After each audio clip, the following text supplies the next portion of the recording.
welcome to Club Shada episode 303. Brought to you by Shada, where the gods of good fortune. It is midnight and 38 here in Lisbon, Portugal. I hope everybody's doing great. As I'm doing great. Listen, I'm wearing my favorite t-shirt. I bought it in Thailand. The first time I went to Thailand with my wife, like 9 years ago. And yeah, I don't know. There's something about this t-shirt. Actually, next time I go to Thailand, I don't know how I'm going to find that brand, but I'll find it. I might find it on internet. I didn't even try that. But I'm going to find them. I'm going to buy all their t-shirts because it suits me very well. I don't know. There's something about this t-shirt. I love it. Anyway. This show is sponsored by the Stream Royalty Master Electronic with a donation of $2.50. You want to become the Stream Royalty? It's easy. $3. Thanks to all the sponsors who are supporting the show. Thank you so much. And yeah, how was your weekend? I hope you had a great weekend. I hope you spent some great time. I was resting a bit, working on a new NFT collection that I will release in I don't know, a month or two, I don't know, on crypto.com.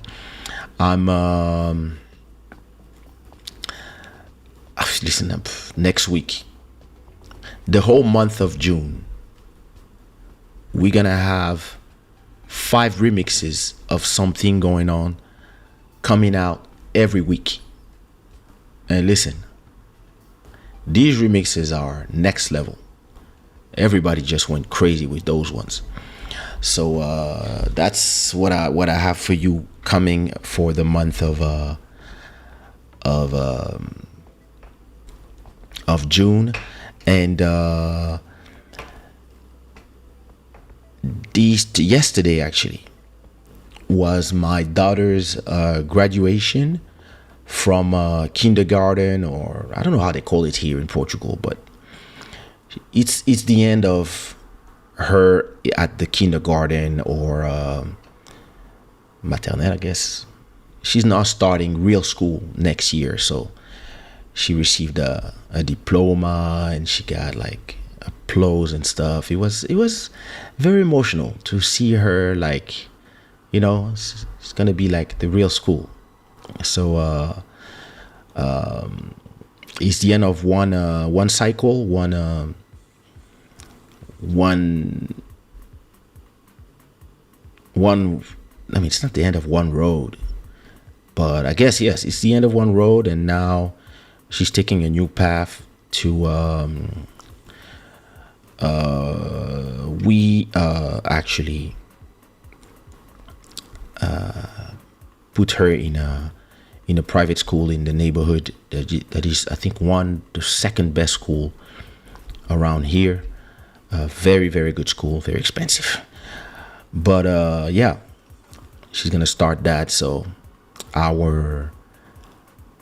you know, when you have kids, your life evolve also around giving them the best. The way I was given the best education, I hope to be able to provide her the same thing, the best education, so that she has all the tools to whatever she decides to be tomorrow.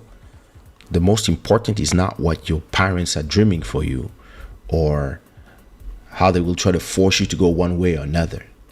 The most important is to have the tools.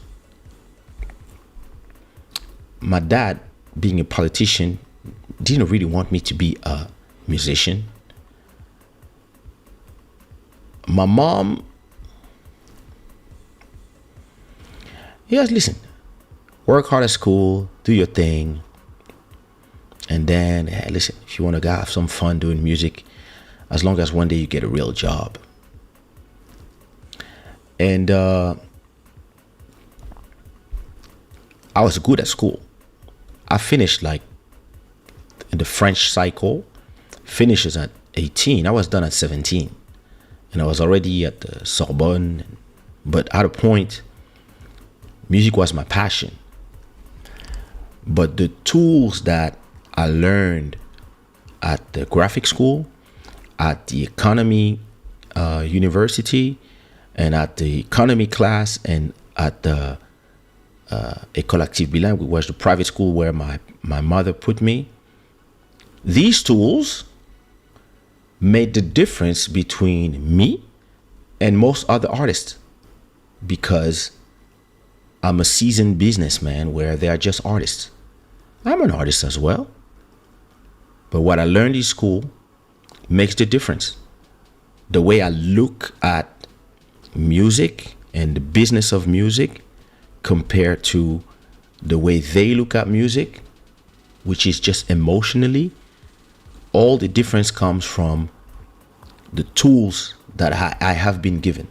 I have mental tools that a lot of artists, they just don't have. And the real difference here is the education that I had. Not only the one from my parents, but also the one from the different schools where I learned, and then school of life, plus everything I've been learning, because I never stop learning. I don't go into subject thinking that I know everything. I know into subject with intuition and also a sense of, I believe that when you have the tools, if somebody gives you the tools, you just don't look at life the same way. It's the same as you fall into a swimming pool and you learn to swim when you were a kid. If you fall into a swimming pool, you're not really in danger. I mean, circumstances can be dangerous, but if you fall in a swimming pool by accident because, I don't know, you miswalk somewhere, whatever, you're still gonna swim because you know how to swim. So your body will directly know how to go up and swim to a place where you can then get out of the water. If you didn't learn how to swim, you're gonna fall and be like, somebody help me. And if there's nobody around, well, it might be over. And I believe that this is, again, a question of tools. If you have all the tools you need, actually, my parents, they were scared because I chose the job of, I decided to be an artist. But in reality, there was nothing to be scared of because they gave me the right tools. Everything I learned in school, everything I learned in business as well. This is why I've been killing it in the game of music business, and etc. Is because of those tools. And of course, talent, intuition, this, that, flair, magic, chance.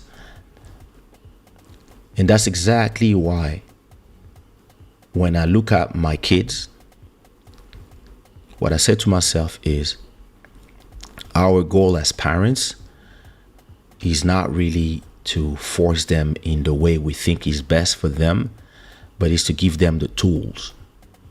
Because if they have the tools, everything else is easy. Listen, I could have been an amazing baker, be the best maker of pain au chocolat of the world. If I didn't have the tools, I would have worked for somebody. But if one day I said to myself, hey, I want to open my own bakery, then all these tools that back in the days I was like, why are we learning this cosinus, sinus, theorem de Pythagore, all that? Why are we learning all that shit? In reality, when you start trying to sell something, art, music, baguettes, clothing,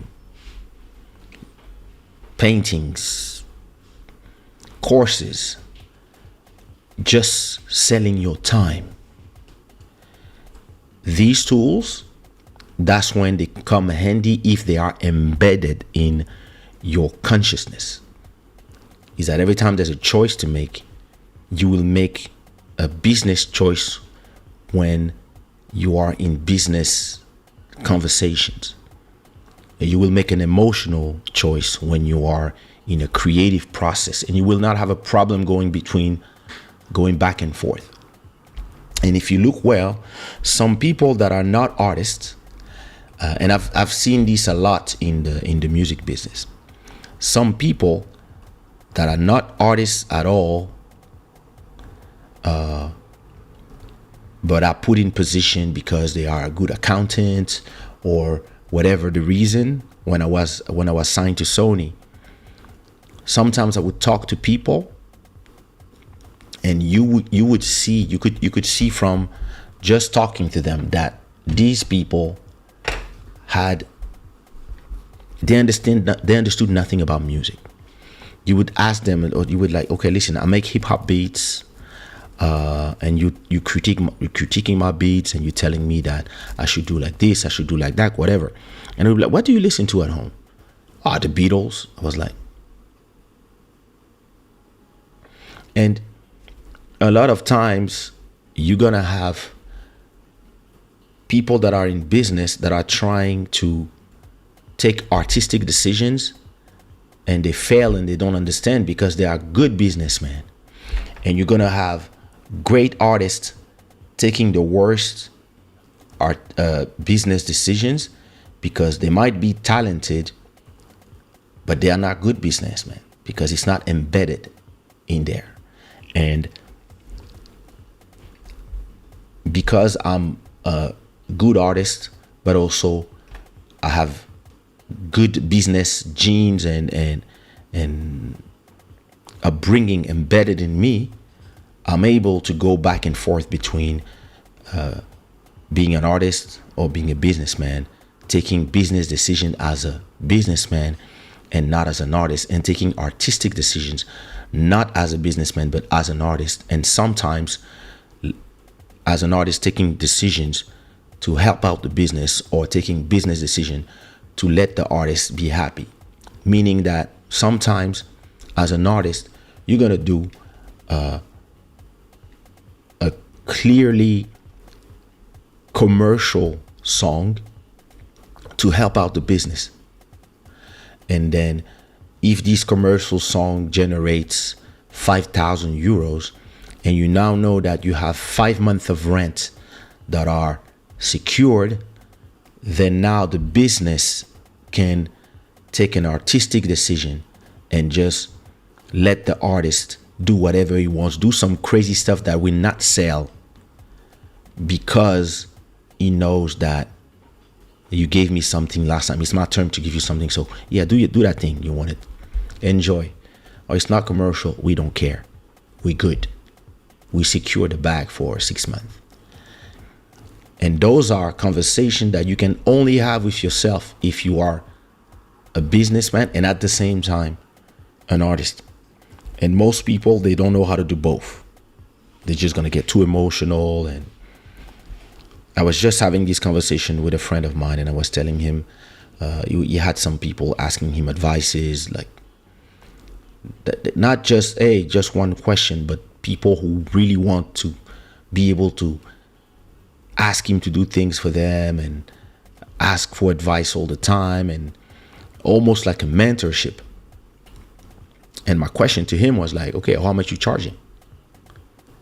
And he was like, okay, I'm just gonna help out, have conversation, just meet that person. And I was like, bro, that person is asking you to, in the 24 hours you have every day, to take 2 of them and 2 or 3 of them and to sacrifice them to work for that person or for whatever endeavors they have, they're asking you, why is this thing not tracking me? Yeah, that person is asking you to forget whatever you're doing, because you could make a beat, you could do this, you could do that, you can work on your career, but that person is asking you to take care of their business or give them advice on this and that. You have to charge. It's the same thing as if we go to perform, and instead of spending time with our family, we have to leave in the morning, take a plane, go perform, work, do photos, all that stuff, and then take another plane and come back the next day. You lost a day with your family. You have to charge. So I was telling him, bro, you have to charge. Oh, I don't know. He reacted as an artist. He was not having enough confidence in what he was doing and what the person was asking him to do. It's the person asking him, hey, I want you to do this, to help me with this and that. Okay. You want me to assist you here? Okay. My price as an assistant is such and such and such per hour. Phone calls, this, food, XYZ, it's going to cost you that amount. Okay. Monthly, I want this. And if not, listen, from time to time, send me a message. I'll tell you who you can call. Maybe it's going to be more expensive, but I never had any shame in, because I was also well raised by my manager, Guylaine. She was like, yeah, listen, performing, people have to pay you. That's it. So free shows don't exist unless it's an exchange. I give you a free show, in exchange you let me be at whatever TV show that will introduce me to, or my music to, hundreds of thousands of people. We might do an exchange, but I learned that very quickly. So all this to say that I really want to give my daughter the possibility tomorrow to be able to have these two, to be able to swap in her brains between being a businesswoman and whatever dream she has. Whatever, listen, she tells me, hey, I want to be the first person to live on the moon and to be part of that expedition. Okay. Whatever you learn, how you going to use this. So yeah. Anyway, congratulations to my daughter for arriving to that level in life at almost 6 years old. She's going to be 6 in 25 days on the 30th. Sabrina Ziklov, how you doing? I hope you're doing good. Joel Amen, what's popping? How you doing? Cousin, what's up? Did you do a show today with your wife? Did you have a show? I was asking this to myself. No, that was yesterday. That was supposed to be yesterday, if it was. Frio, yeah, what up? Cabano, how you doing? Nis Santos, oi, boa noite, tudo bem? Te vejo de Salvador, Bahia, Brasil. Sou tua fã, abraço. Muito obrigado, Nis Santos. Muitos beijos. Por acaso, meu melhor amigo tá agora em Salvador da Bahia. Tá me dizer que é paraíso. Mas já, é assim. Urban Sweet Spot, what up? How you doing? I hope you're doing good. Everybody, first of all, as always, put the flag of where you are watching from and what time it is, where you are, and give me some unicorns in the chat. And don't forget to put your likes on the live if you're watching from Facebook, Twitch, or YouTube. It's important. Or if you're listening, because some people are just listening after the fact. Know that Club Shada is available as a podcast as well, that you can listen to on on Spotify, Apple Music, Apple Podcast, Google Podcast, etc., etc. It's available in all the podcast platforms, and you can just type Club Shada in Spotify or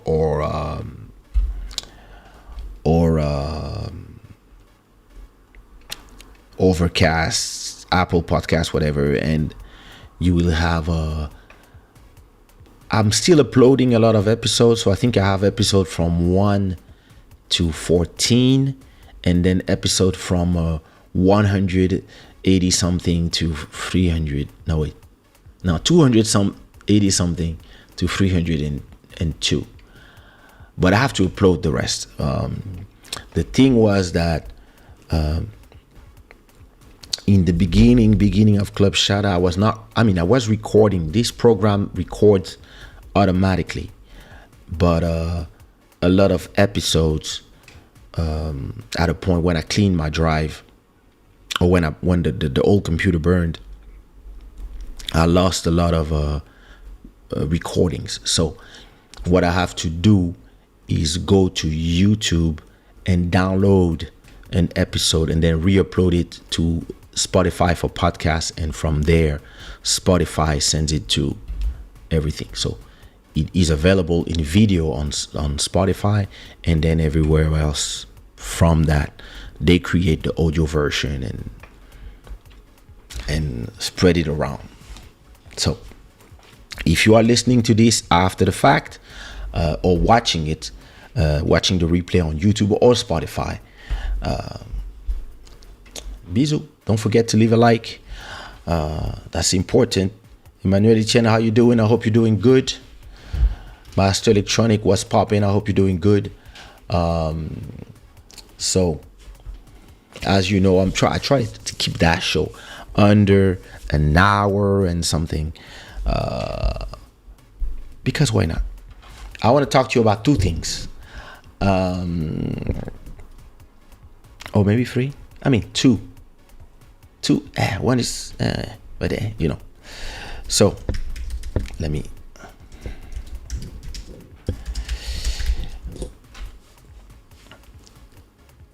So I want to read this to you, and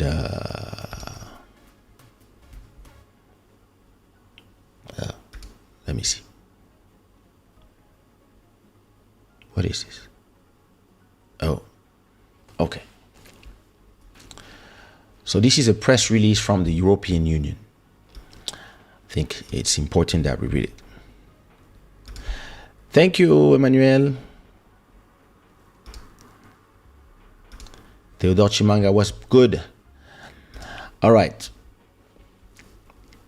Let's read that. Facebook has just been fined by the European Union for 1.2 billion euros. That's a lot of money. That's 1.2. That's 1,200 millions. It's a lot of money. And why did they do that? So, Brussels, May 22nd, following the EDPB's binding dispute resolution decision of 3rd of April 2023, Meta Platforms, aka Facebook, was sued 1.2 billion euros following an inquiry into its Facebook service. The Irish Data Protection Authority, by the Irish Data Protection Authority. This fine, which is the largest GDPR fine ever, was imposed for Meta transfers of personal data to the US on the basis of standard contractual clauses since July 2020.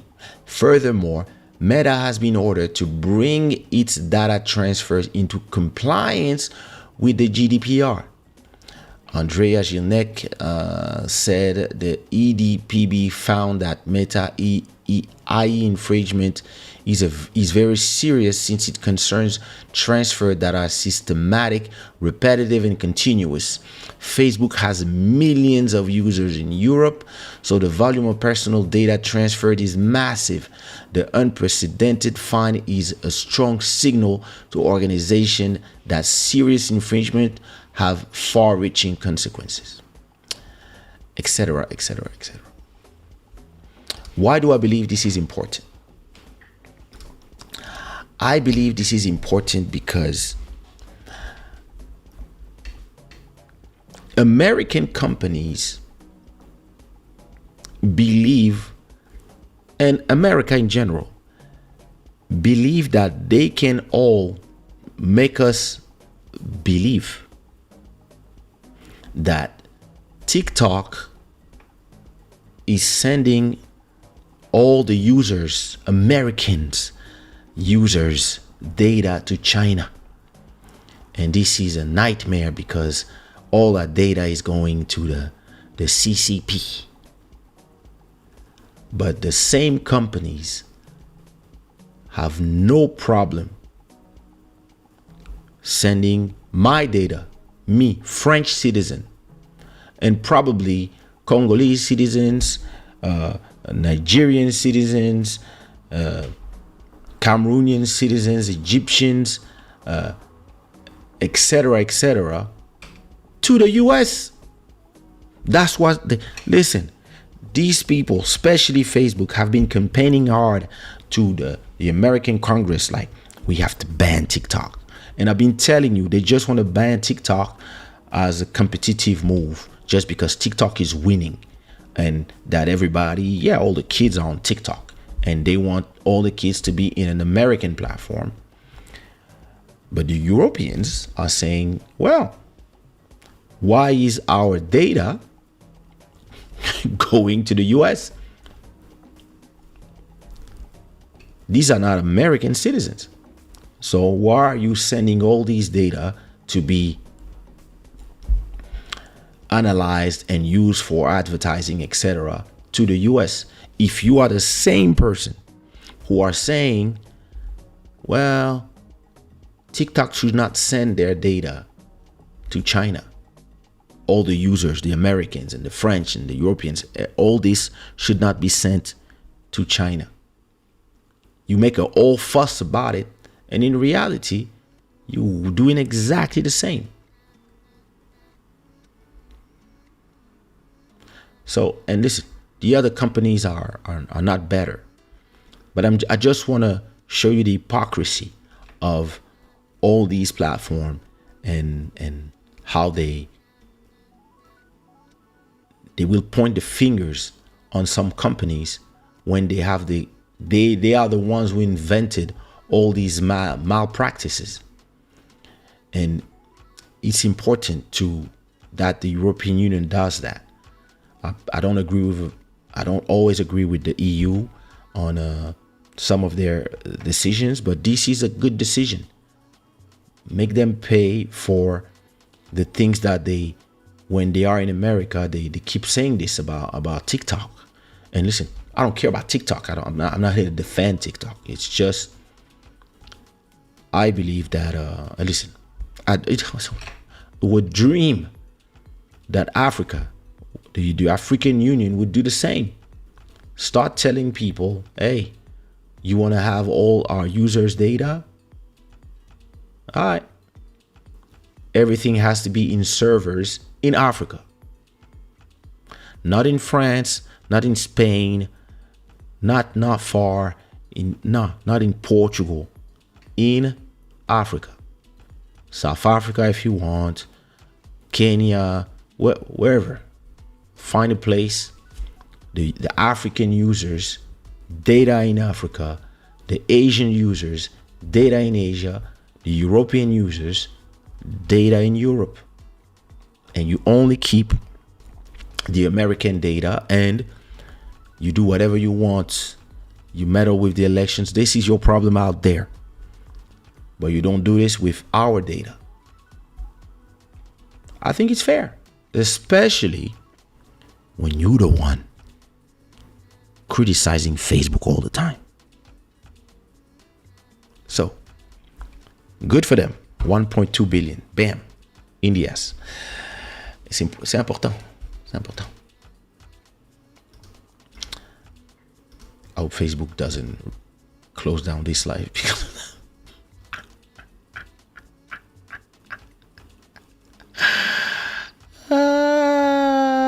oh Lord. Cabano. Magnifique parent. Merci, tu fais bien de les mentionner. Ta famille d'artistes au monde les remercie à son tour. Tu excelles et merci de partager ton expérience avec nos jeunes artistes. Ah, j'essaie seulement. Oh. We really don't care, right? Be a mentor as per your destiny. I'm on it. I'm on it. Yeah, so what do you think about this Facebook thing? To me, this is good because they've been accusing other companies of doing this all the time, and I believe that this is just hypocrisy. So it is good that somebody make them understand and make it understand for everybody else. It's important. All right. Next subject. I was thinking about it. It's not that I don't want to talk about it. Give me some unicorns in the chat if you enjoying this episode of Club Shada. I was thinking about it, and I would love to have your opinion as well. My wife and my wife, her sister, and my daughter went to the movies, and they went to see Disney brand new The Little Mermaid. And for some reason, this movie has been attracting a lot of controversy. Hi, Dalia. It's been attracting a lot of controversy because the cast was recasted, because it's like it was a cartoon, and they made it now a movie. And in the cast they have a black mermaid with what's her name? Chloe's sister, Halle. Oh. Anyway, this one. So listen, I didn't see the movie. I'm not listen, my wife went there. They enjoyed it.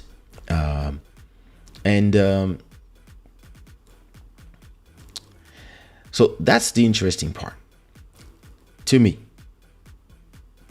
Some people are pissed because the mermaid used to be a white girl with red hair, and now she's a black girl. And everybody was recasted into, like, her father is Hispanic, and he has mermaid children of all the colors, and like, so in one way you have the whitewashing, and in the other way you have the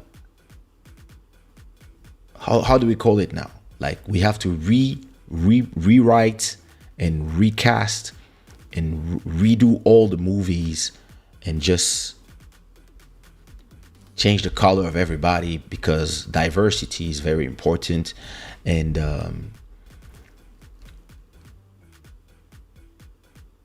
listen, sometimes in a story that has nothing to do, people will cast a black person or turn a man into a woman. A lot of times is like a character that is known, that is like a white character. They turn it into a black woman. And personally, I prefer the approach of Black Panther, which is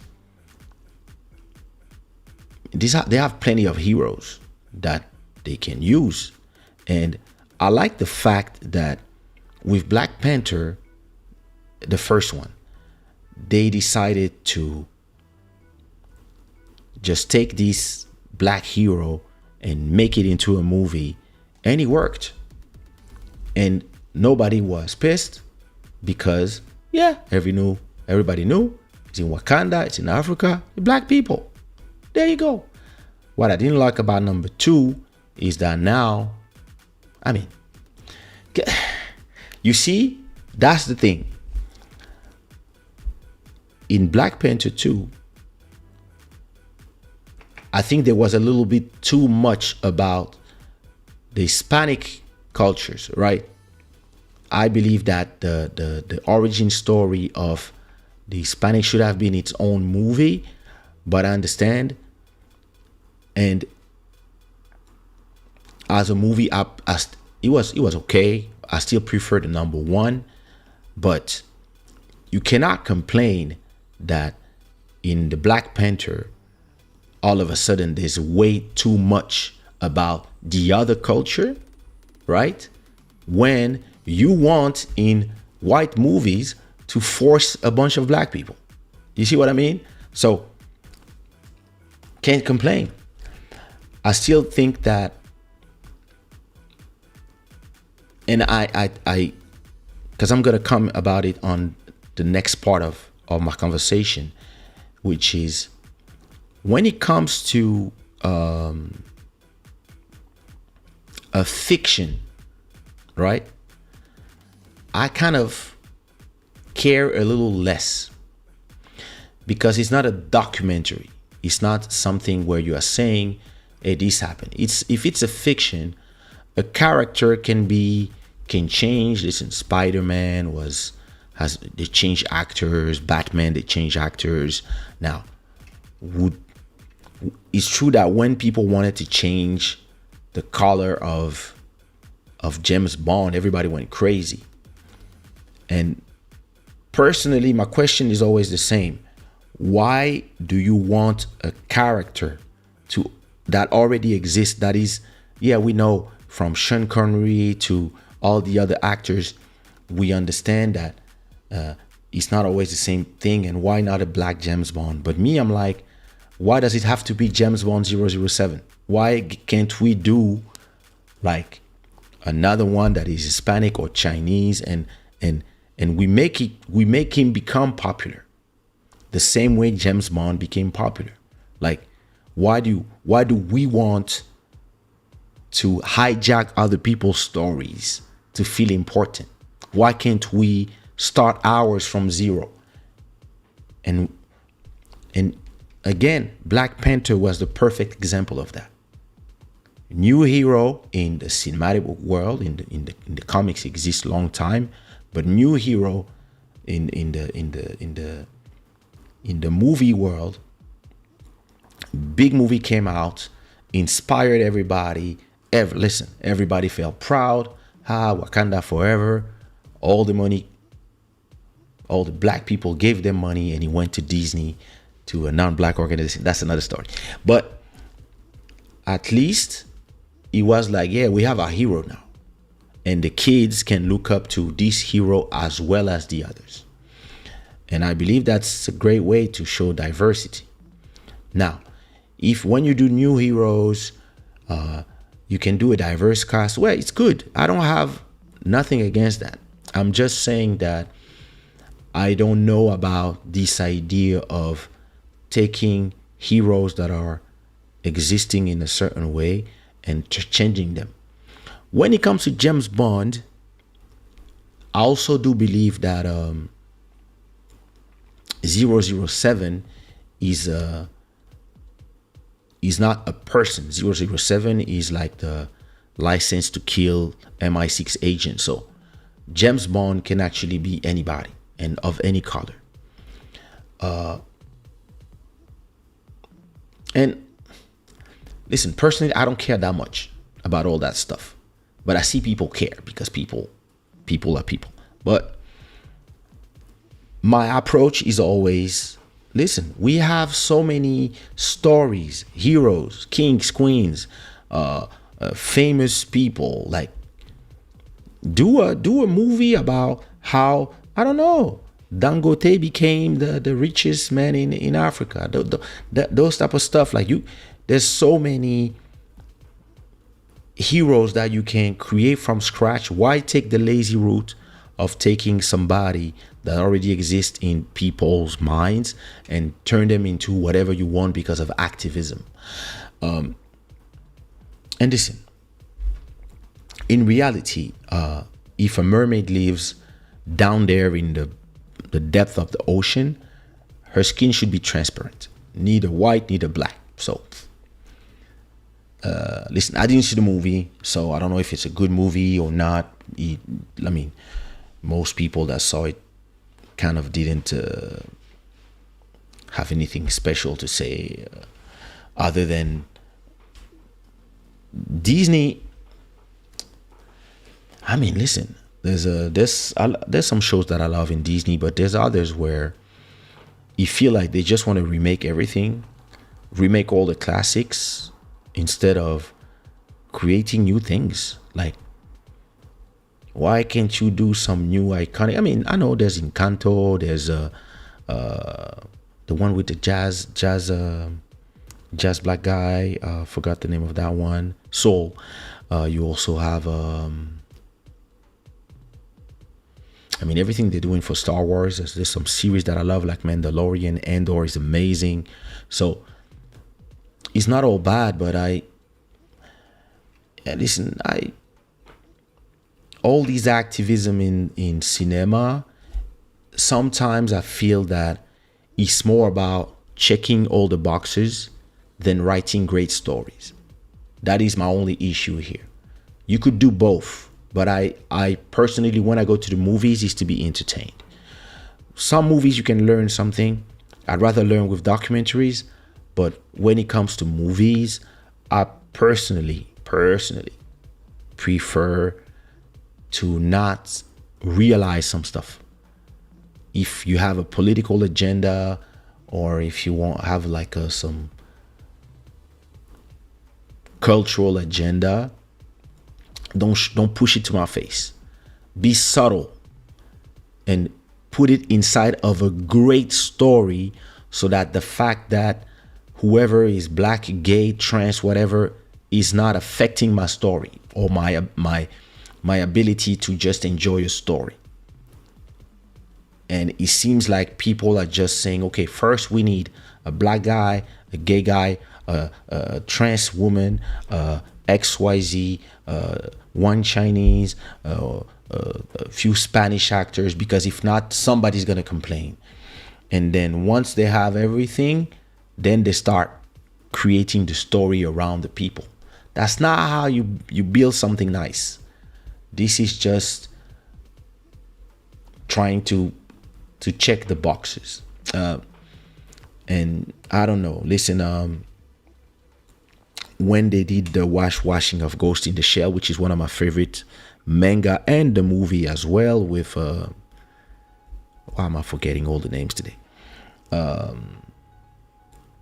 And she was an American white woman.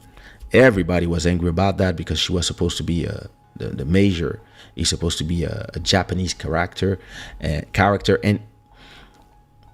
it's not like there's no Asian actress out there that could have made that role. It's just that they really wanted that artist, that actor, because she's super popular. She also plays Black Widow with Marvel, but I mean, I still enjoyed the movie. It was a remake of the manga. I still prefer the manga, but I think I watched that movie 50 times, and the fact that she's not Asian, it doesn't bother me that much. But at the same time, I understand that, listen, you cannot complain that people are taking your white actors and turning them into black people, and at the same time, when you want to remake a Japanese movie, you want to turn everybody into Americans, especially when it's not even like everybody that you're turning into, just the main one. So it's this thing where I think people should just go back to making art. And listen, we had some nice series on Netflix, like Luke Cage, and then there was this other one with the Asian actress. You have like great movies full of Asians, like Crazy Rich Asians was super nice. Shang-Chi, I don't know, on Marvel. There's a lot of things that you can do. And listen, the African Queen, what's the name? The African Queen with Violetta Davis, forgot the name, but I prefer that route personally. Now, add some diversity in movies. Why not? When it makes sense. And listen, people are way too sensitive. I know it's hard, but I really try to watch movies and focus on the story. And focus on, is it a great movie? Is it well written? Is it well filmed? Do I feel inspired after seeing it? Other than, it's too cool. There was a bunch of black guys in the movie. I don't care. I don't care. That's me.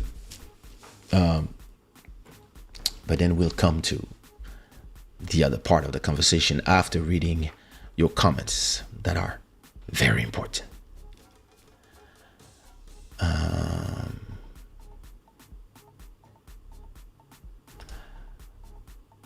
Disney's AIDS and the blackwashing of the Little Mermaid is pathetic.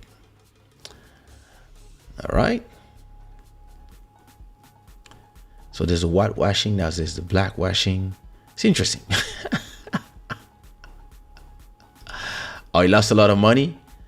Okay, I didn't know. I didn't see the number. I'm not really interested in that movie. PI, what up? The movie is bad. Oops. But for representation, it's a win. But they need to write black characters for real. There you go. Imagine if we make a white Black Panther. Yeah, exactly. There's enough heroes for everybody. But yeah, I do agree with you. People would lose their mind. Listen, they would go crazy. But that's the thing here. When you start changing others people, right? You start wanting to put some diversity in other people's movie, in all the white people's movie. What if the whites say, hey, we also want some diversity in all the Nigerian movies or in the African movies. We want diversity in remakes of all the black exploitation movies. We want to make like a Shaft movie, but Shaft is white. Everybody will lose their mind. You're right. That's true.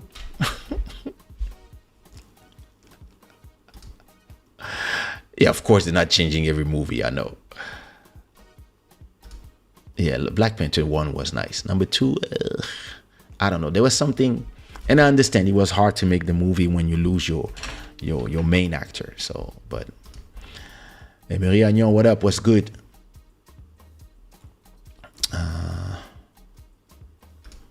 Mermaids ain't real. They shouldn't have been an issue. Yeah, I do agree here too. Like I said, mermaids aren't real. I mean, and if they existed, they neither would be white or black. They probably would be transparent or blue or something. So, yeah, listen, maybe just you can just call it another name and just make a mermaid movie with some black mermaids. Mami Wata. And that's it. It's just this, politicization of arts. But I do agree with you. I mean, for me, it's a non-issue.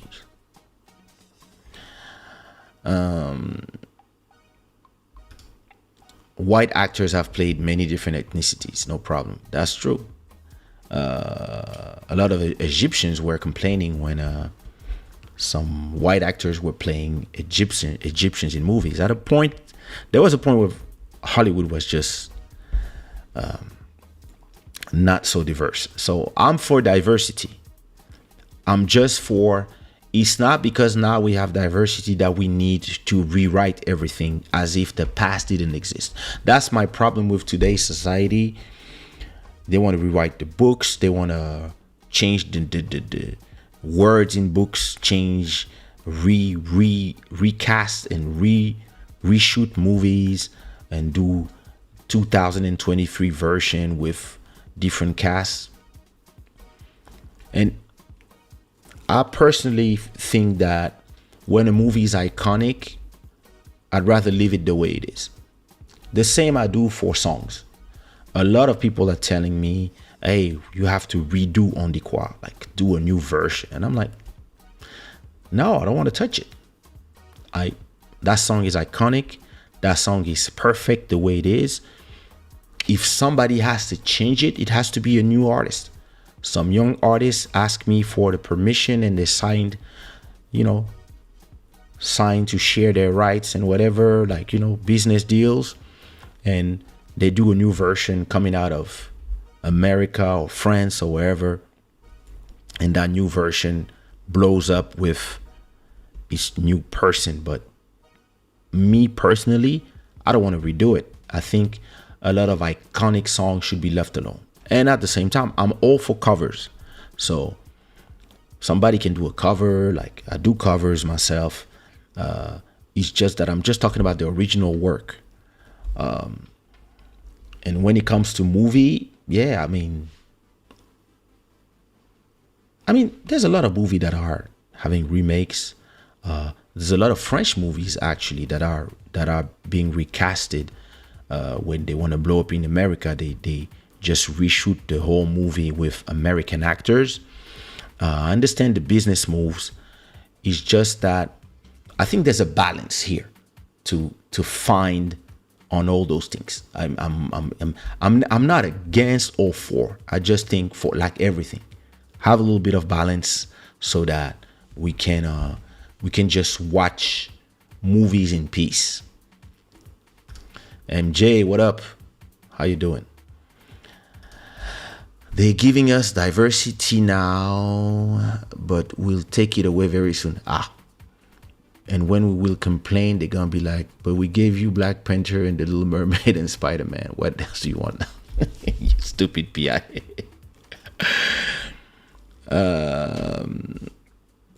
MJ is saying there are other factors at play where some TV, movies, and even stock photography where there's now overcompensating by putting more Black people so they seem inclusive more than being genuine. I remember at a point where when you would look at websites like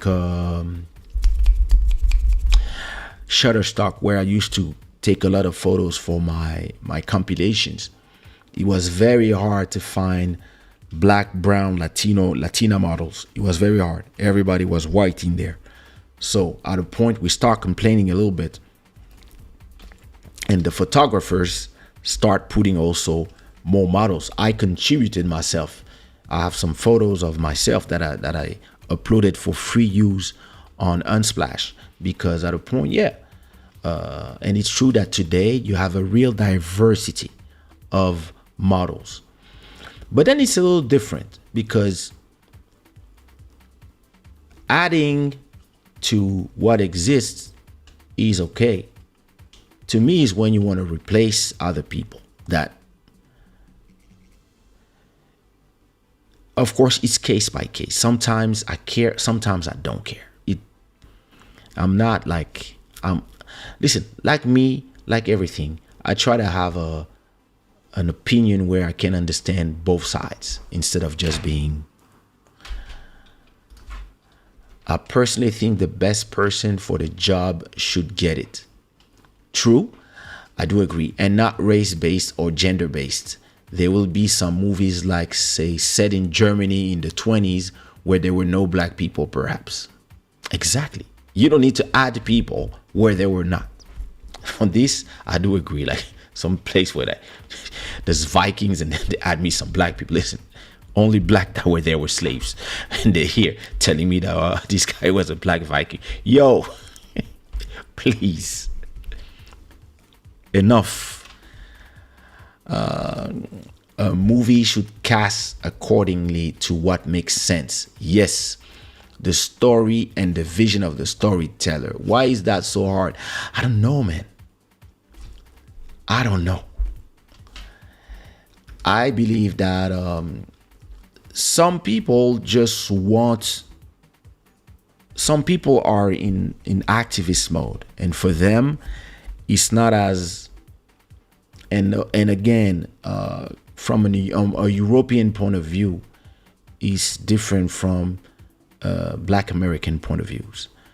And even if we need more representation here, actually, there's more representation out there than in France, for example. Movie, TV, etc. France is far away compared to Americans. So there's some good in there. It's just that there's a point where sometimes it's going to be a little bit of abuse, and not all the times. That's my opinion on that.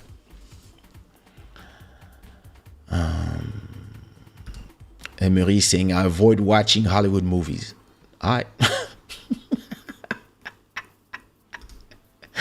Diversity can be forced like that. White stories can be told as white stories.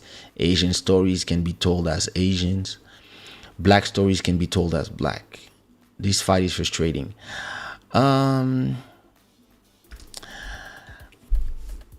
are always white characters, not the same thing.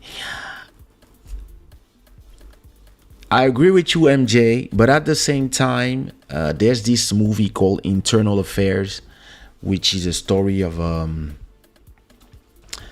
it's a Hong Kong cinema at its finest, and it's a story of one guy that is a policeman but goes undercover in the mafia for years and years, and there's another guy from the mafia that goes undercover in the police, and both are looking for each other. And this is one of the best Asian thriller police cinema ever. It's an amazing movie. And when they wanted to have it play in America, they decided to have Scorsese redo the movie, and they cast De Niro, DiCaprio, and all of them. And the actual American version of the movie is amazing as well. And I still prefer the original version because I know it, but a lot of people are not familiar with the original version, and because they don't know, I mean, I don't know what is the what is behind that decision to just reshoot the movie with American actors. But in my opinion, it's not because they don't want to have to premiere a movie full of Asians. Listen, it's an amazing movie, but most people don't know the actors, these actors. And if you think about the money you're going to put in a movie and how much you want to make from the movie, it kind of doesn't make sense to just take the original movie and dub it in and release it with subtitles. Sometimes it makes sense, or sometimes somebody just seen the original. They're like, yo, I want to make a version with Keanu Reeves and them. So on that movie, so Internal Affairs becomes I forgot how they call it in America, but both were amazing. Both were amazing movies, and I went to see. I mean, I saw the first one as DVD, and then I went to see the American one at the movies, and I enjoyed it because they changed it a little bit, but I enjoyed it. I was not saying to myself, they whitewashed the movie. That's not what I was saying to myself. I was just like, yeah. And listen, if in Nigeria somebody wants to do a version of that movie and just rewrite the whole story, but they want to do it as a Nigerian movie or a Congolese movie or whatever, a Senegalese movie, and they want to reshoot the whole thing in Senegal because they don't want to have the white version or the Chinese version, yeah, they can reshoot and redo the story as long as it's based on whatever. It's not a problem in reality. I again, even if I say that I prefer that we create new, we create our own heroes, especially when for superheroes and stuff. I also understand the other part of, yeah, listen, I want to do a version of that movie for Senegalese or for Nigerian for the Nigerian cinema. We're gonna put millions of dollars, and because it's gonna be for the Nigerian market or for the Indian market, we're gonna reshoot the movie and rewrite the story for our market. It's the same as me taking Rihanna's song and doing the Kizomba version and doing a cover. So, listen, I'm a case by case person. I hate to generalize. I believe that it depends. Because if tomorrow, like what's his name or her name? Like Simple Scorn said, if we take Shaft or Black Panther and we redo the movie in 10 years, but only with, listen, if it comes out in Russia, it's only with Russian people will yell, "Don't touch our heroes!" You see what I mean? So you have to understand both sides always and try to find the right decision. What I don't like about Disney is that now it's systematic. It's just like, it feels like, yeah, let's take everything that was done wrongly and let's correct everything and give people the right one. Sometimes I don't care. Like the little mermaid, I don't care. But sometimes it just makes no sense. Like, it's like, why is this person black? Or why is this person Indian? And you're like, did we need that? Yeah, but now, diversity. And then you have a lot of actors now, they're complaining whenever, because then you also had an actor that was complaining that a gay actor, he was a gay actor that was complaining because a role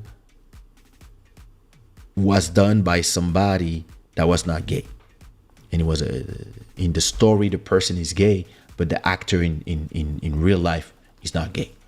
And there was this actor complaining about that, saying like, yeah, only gay people should be allowed to portray gay people. I was like, shut the fuck up. What are you talking about?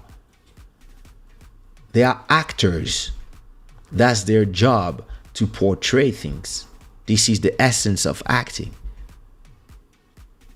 So, yeah, listen. Anyway, so where was I in my comments? We can't act like the past didn't exist, no matter how ugly it is or how much it doesn't fit in our current way of life. I 100% agree with this statement. Urban Sweet Spot is saying black directors have said numerous times they don't get funding for their movies, and they have to put a white actor in the movies. White people can have all the films. White people can have a film all white. It's not the same. Okay, on this, what you're saying, Urban Sweet Spot, it is true. And in America and in Europe as well, France, I know it's the same thing. But then my question here is, what about the public in there? The reason why a lot of people cannot do a movie. A lot of directors cannot do a black movie without putting a certain actor unless it just goes to DVD and stuff. Is because sometimes the public don't go see the movies. So we also have to start thinking that if we want our own movie, our own distribution, we also need our public to do the job. I had a very interesting conversation with a fashion designer that lives in New York. And so we were having this conversation about doing for us, by us, etc. And at a point, I point to him that all these artists that are saying black this, black that, they wear Italian brands that all belong to LVMH, Gucci, Chanel, etc., etc., Balenciaga, whatever. What about Alpha D? What about all these African designers? Whenever we have our own stars that explode, they're not wearing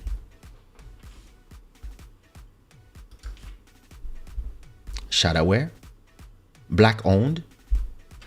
No. They go and they buy Balenciaga. So I'm not going to say that everything is our fault, but our own people don't fund.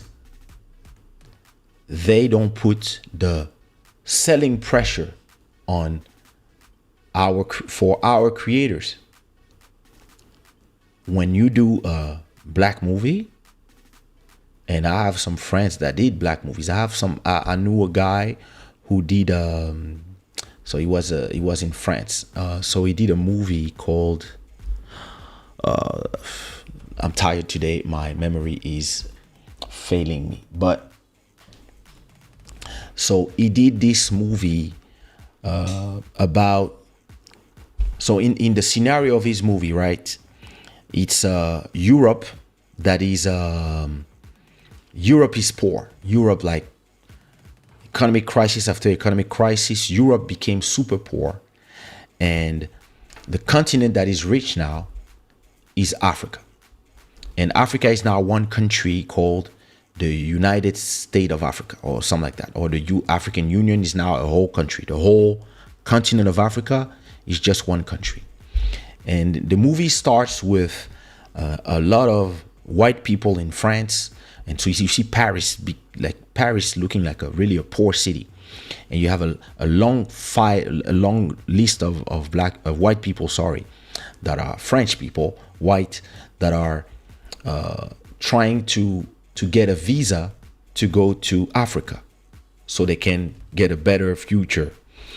And so this guy arrived, and so a guy from the African guy said, yeah, what are your I see your competence. You are, wow, you have like a bac +5. You are like on that level of education. Well, what about your wife? Yeah, I used to be a big teacher. Oh, yeah, interesting. Okay. Listen, we have a job for you to clean a house as a maid. What? But we are. I said, that's what we have. You want it or not? And in the end, they don't get their visa.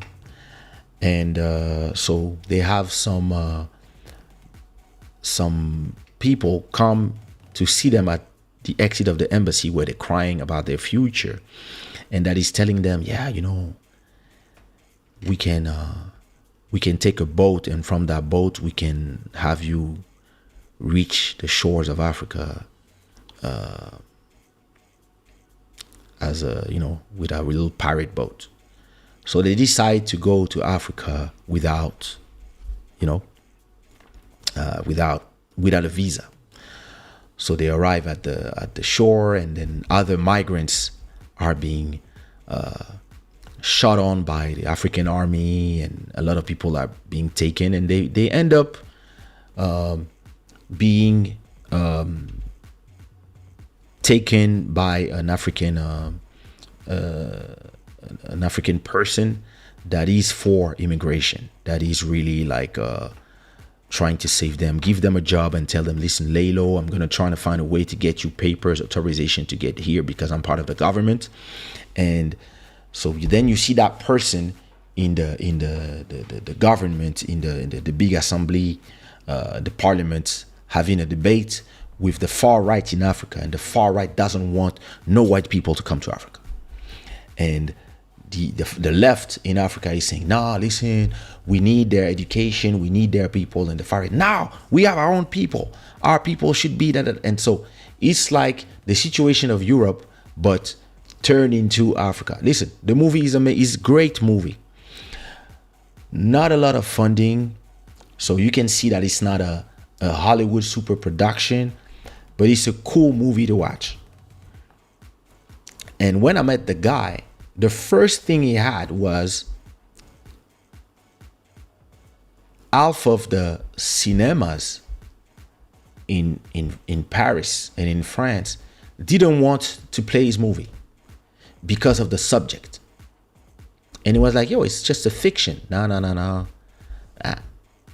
Half of the movie didn't want to play his movie. So he decided to go directly to DVD. And what he was complaining to me about was that our own people were not buying the DVDs. Promotion, everything, and everybody was like, cute. I bought the DVD.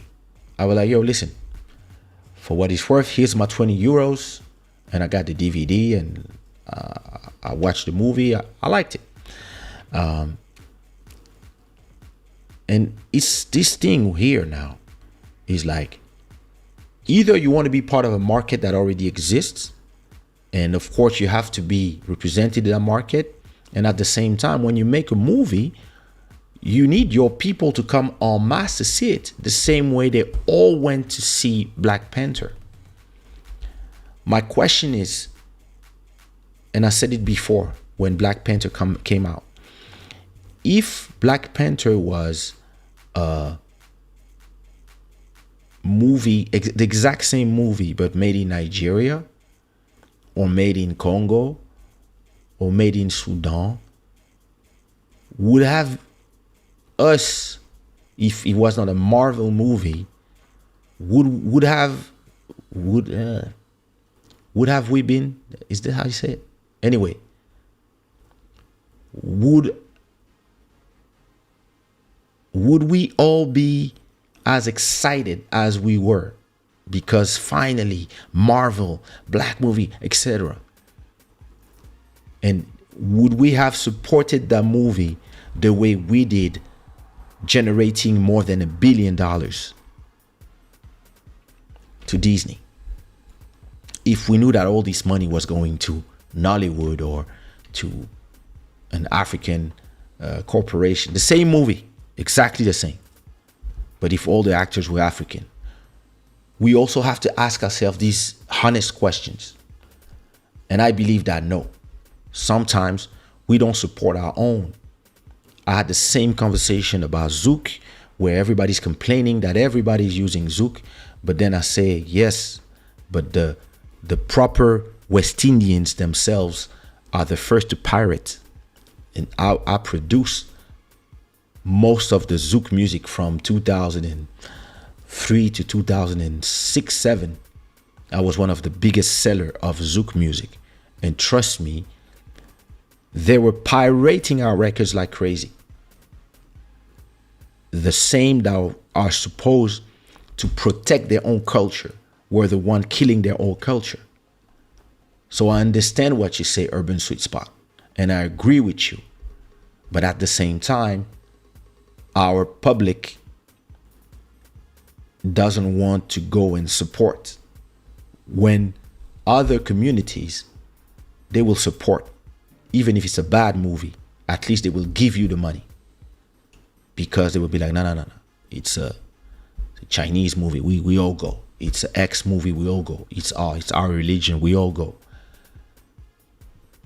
We, for some reason, we're like, And I mean, I will, at a point, if I have the time and the money, I will get into the movie business. and we'll see.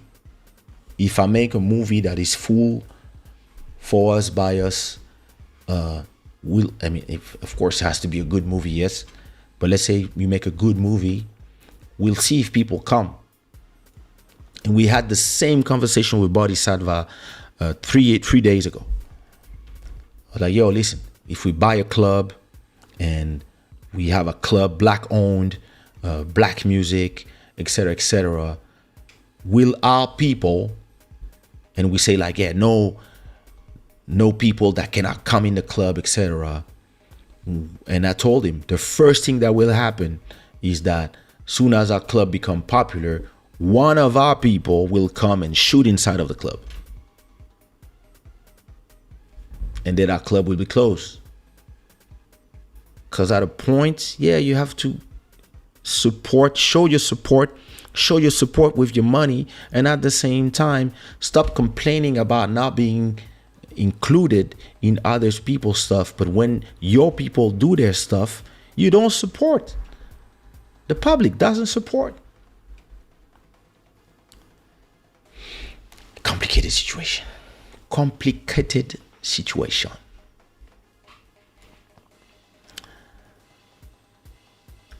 Internal Affairs is one of the best series of movie ever. Listen. If you don't know Internal Affairs, go watch. This is the best Hong Kong cinema ever. Tommy, what up? How you doing? MJ saying, I'm not saying movies can be adapted to fit a different audience. My point is stories can be told in their original form, and that shouldn't be a problem. They can be told differently too. Yeah. People having a problem with a movie not having diversity in its original form, so it's forcing to be recreated, is what I'm against. Exactly. I do agree with you here.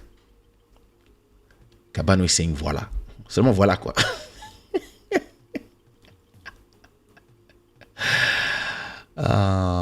Mountain of Inspiration was good. How you doing? We're having a great conversation here. Damn, I said less than 1 hour. It's been 1 hour and 22 already. But yeah, this is how it is when the conversation is good.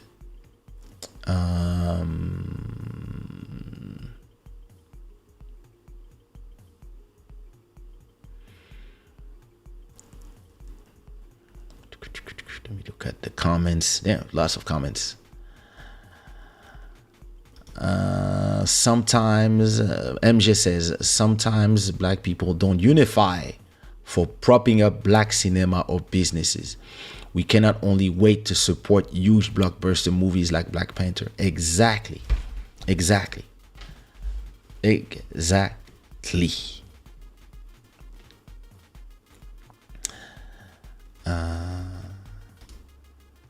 Tomei saying, no, if it's not a Western Americanized African movie, we wouldn't not see it.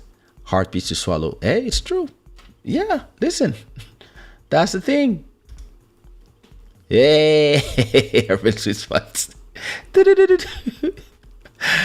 Listen, I mean, to me, all success to that girl as an actress. I don't know if she played well in the movie. Because to me, it's always the same thing. Diversity, yes. But good acting first. Don't take somebody. If you have the choice between two actors, one is black and one is a good actor, I prefer that you choose the good actor. So we have a good movie. Sometimes people that are in activist mode, they will choose the black person first. And they will not say, okay, I'm going to pick a black person, but you are not the right black person. I need a black person that is a good actor. That's where, to me, the activists become lazy. Go find somebody that really deserves, not just because then some people, they start thinking that, oh, I deserve because I'm black. No, you still have to work on your craft and make good actor work or good song or etc. So I try to stay balanced here, of course, always. The Americans, they don't know this word. Balance. They have no idea what it is. What did he say?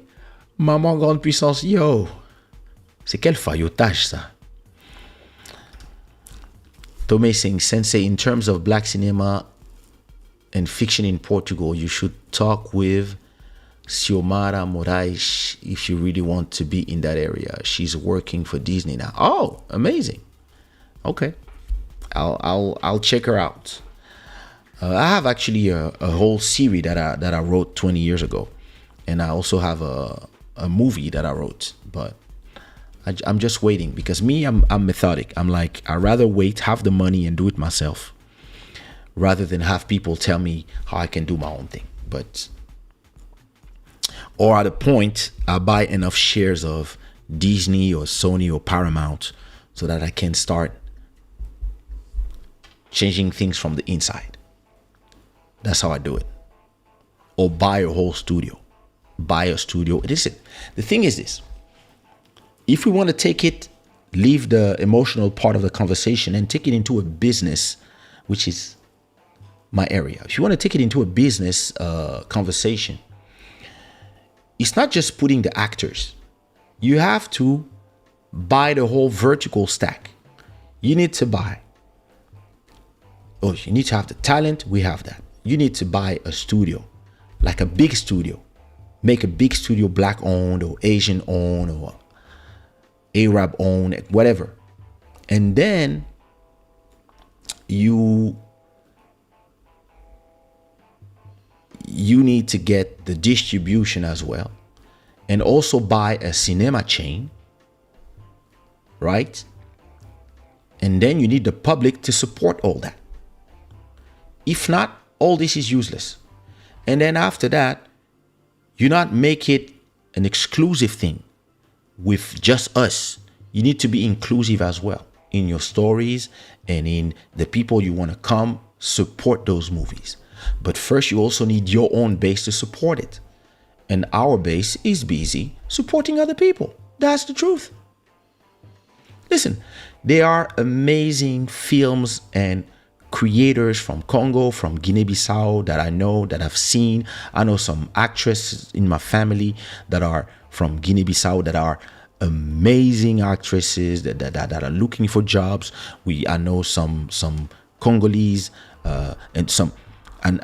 there's some Senegalese series that are exploding on YouTube that everybody is crazy about that should go to Netflix.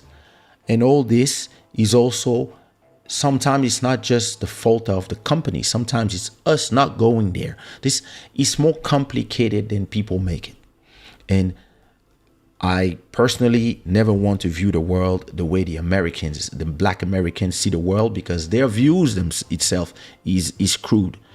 I like to view it from a more broader perspective, and it is complicated situations that you really need if you have a business mind. And again, as I was saying earlier, not an emotional conversation, but be it more business conversation. Just like, how do we make our people support our art?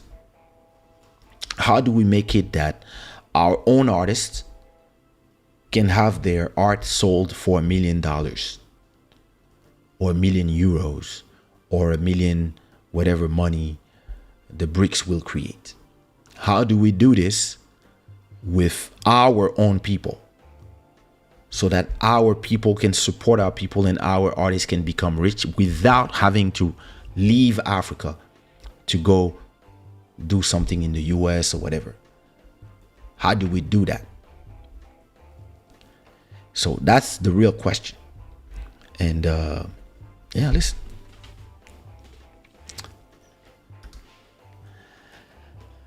I prefer to watch the films of the world where I learn more.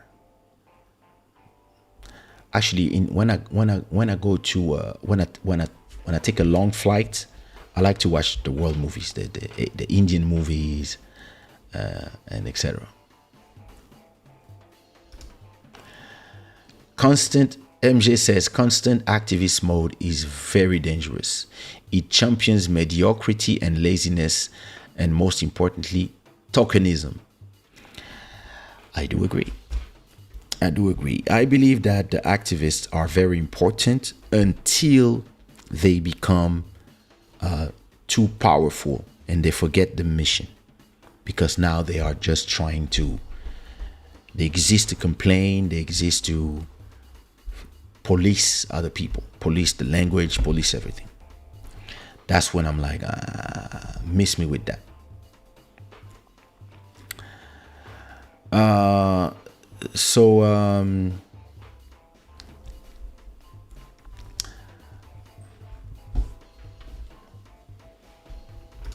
Which takes me to the last part of the show.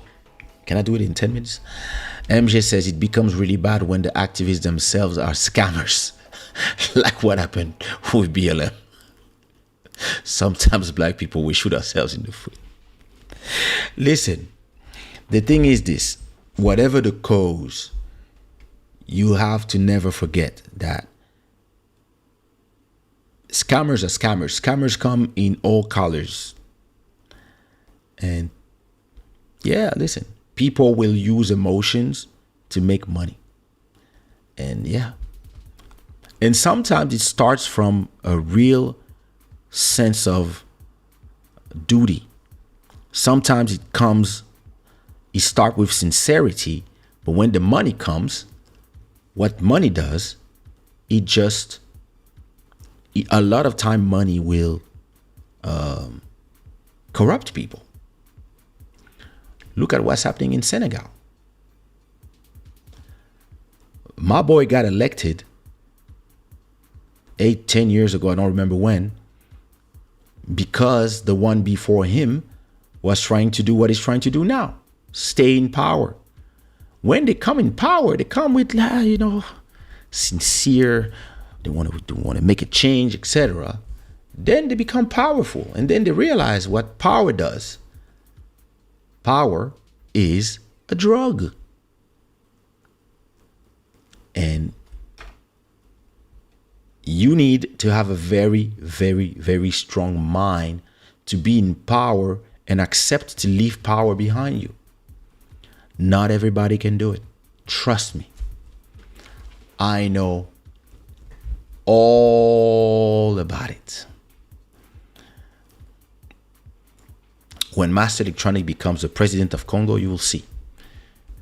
He will get corrupted in exactly 91 days. Tome Alve is saying, it is true that black Americans seem to live in a bubble. I think it's a cultural thing, though.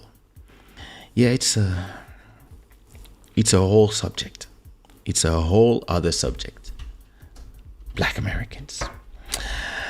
So, before I go, because it's 2 a.m. already.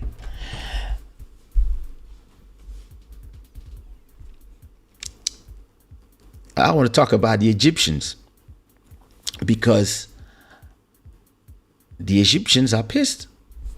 The Egyptians are saying that we are blackwashing their culture. I mean, we, not me. Will Smith's wife is,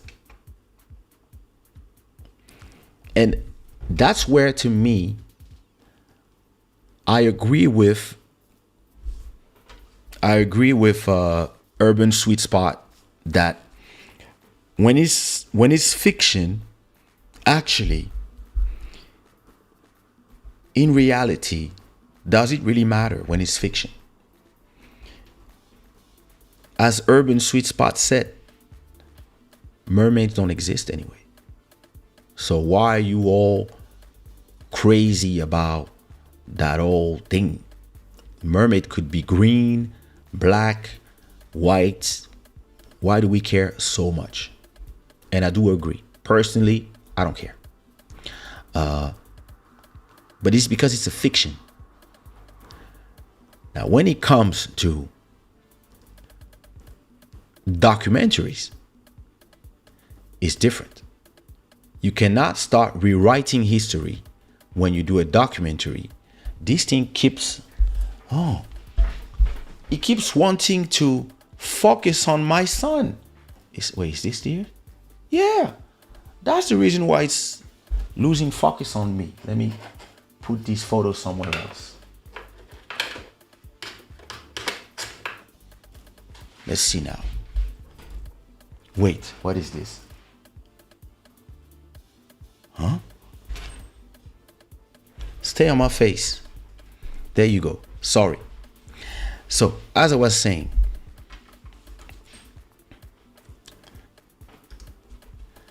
I love African history and I love how Egyptians of nowadays are mad.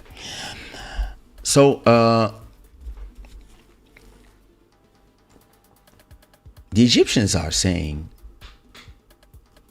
why do Black Americans are trying to tell our history? And I was trying to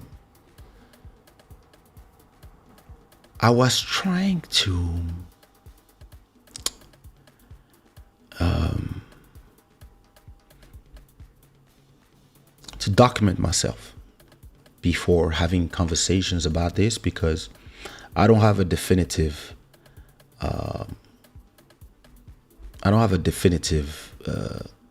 idea of the things. But there's a movement in Pan-Africanist Black Americans that want to tell the world that the ancient Egyptians were Black people coming from the sub-Saharan Africa. And they have a different series of reasons why. The way the Egyptians were using like ochre paint to paint themselves, and the way the melanin in some of the mummies, a lot of different issues, and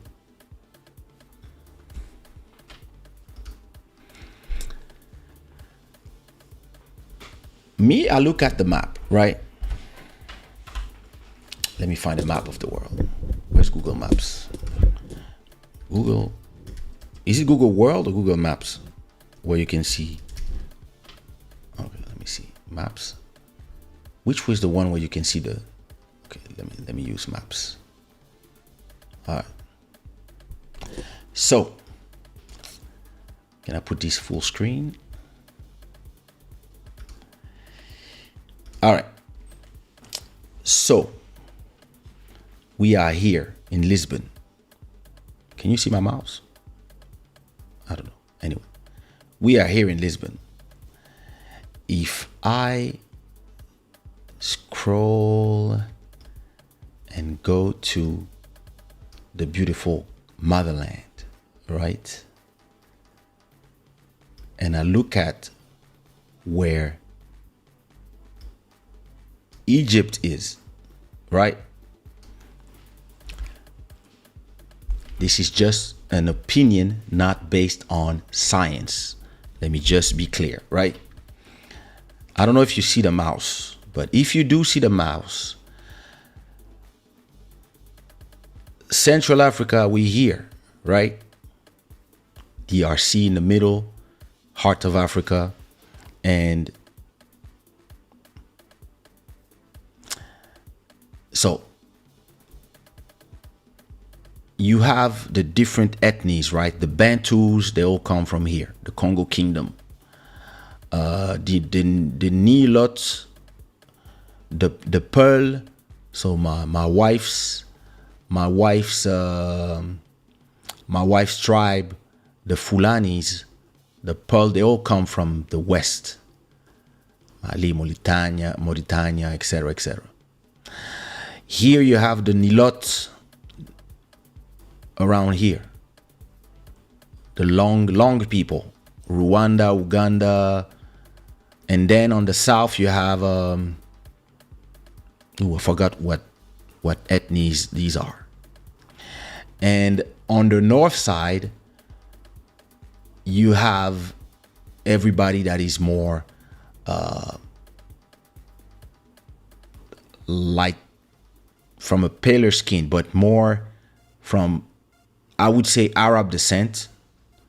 And of course, there's a lot of great channels that explain the movement of populations, but I would say that if I look just in terms of geography, just by looking at the map, it seems that everybody that is in the north of Africa is looking more like Arabs, and ethnically they are more near Saudi Arabia, Jordan, Israel, Lebanon, Syria, all these people here. Egypt is actually more like nearer than Turkey than DRC. And the people from Somalia, Ethiopia, Djibouti, they are more a mix of the people from here and the people from here because of the movements of population. So I personally believe that the Egyptians were more a mixed population. And of course, in hundreds of thousands of years, people can have changed and populations have changed. But the black population are more here in the center, west, and south of Africa. Of course, there's a lot of white people here. There's a lot of Dutch people here. I know, but that's another story. But it kind of make more sense to me that these people here are the ones that are, and it's not exactly those people are not the same than those people, but these people here are more the same because of geography.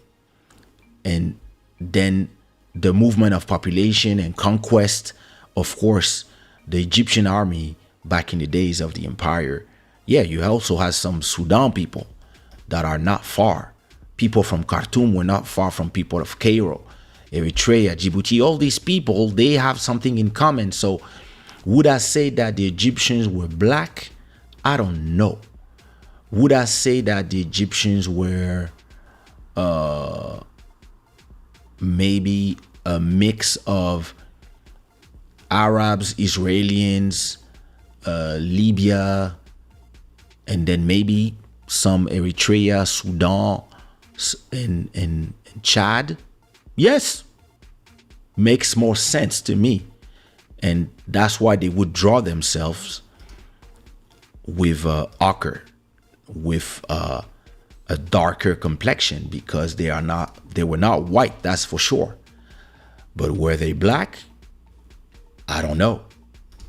I'm not saying that I know, but it just makes more sense that the same way. Let me go back to the map.